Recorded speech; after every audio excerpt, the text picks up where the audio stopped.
Humahampas ang malamig na hangin sa walang bakas na buhay na tanawin ng Mars. Dala ang mga ugong ng mga lihim na matagal nang nalibing.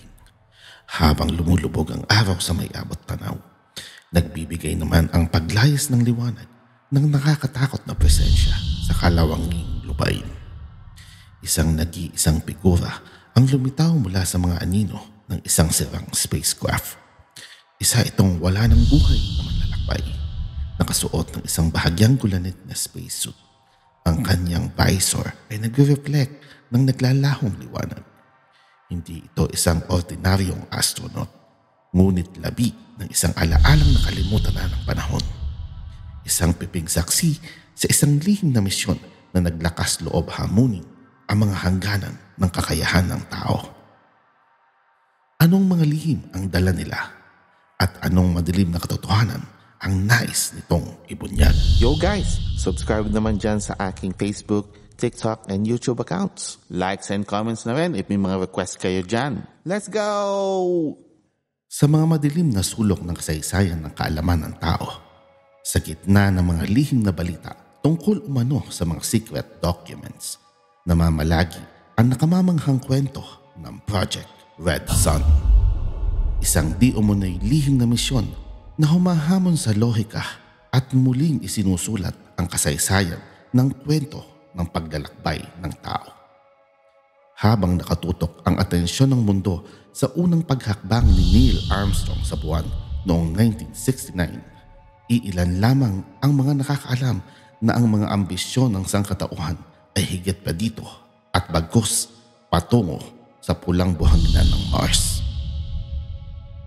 Sa kasagsagan ng Cold War, isang hindi inaakalang alyansa ang nabuo sa pagitan ng Estados Unidos at ng Soviet Union. Dalawang kapangyarihan na nakatali sa iisang napagkaisahang ilihim na kasunduan. Hindi ito tungkol sa kapayapaan na magkabilang panig, kundi sa kadahilanan ng survival. Ang planeta ay nasa ilalim ng banta ng nuclear annihilation at ang dalawang matinding magkaribal na ito na madalas na nasa bingit ng digmaan sa isa't isa ay nagkaisa sa ilalim ng isang lihim na kasunduan. Ang kanilang misyon upang matiyak ang kahihinatnan ng patuloy na pagkabuhay ng sangkatauhan, lumalaman ang sitwasyon sa pamamagitan ng pagtatangkang magtatag ng isang koloni sa Mars. Isang ipinagbabawal na kasunduan na nabalot ng sabwatan at misteryo.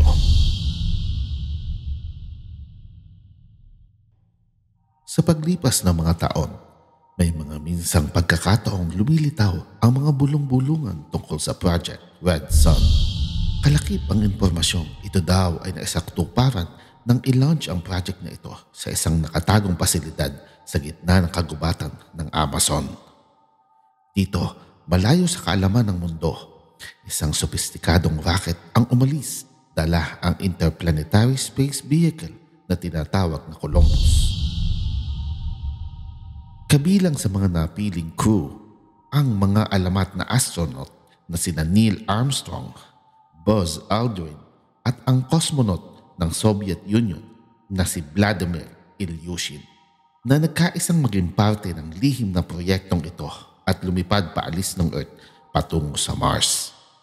Sa mahigit na 158 na nakakapagod na araw, naglakbay sila sa tahimik na kawalan. Sa wakas ay lumapag sila sa Mars, kung saan naitala nila ang mga kakaibang tanawin at pinomena. Gayunpaman, ang mga record na ito ay nananatiling lihim, malayo sa mga mata at kaalaman ng nakararaming publiko. Sa loob ng maraming taon, nagpatuloy ang mga usap-usapan at noon ngang 2011, ginising ng mamamahayag na si Lucas Cantamborlo ang mga apoy ng lihim na proyektong ito. Isiniwalat niya ang mga na-recover na cryptic na documents at mga litrato ng di umunoy nagpapakita kay Buzz Aldrin na nasa ibabaw ng surface ng Mars. Siyempre, pinawalang basehan ng mga skeptics ang mga natuklasan ni Luca. Ngunit hindi madaling itanggi ang mga nakakatakot na katotohanan na nakatago sa likod ng mga pira-pirasong ebidensyang inilabas nito.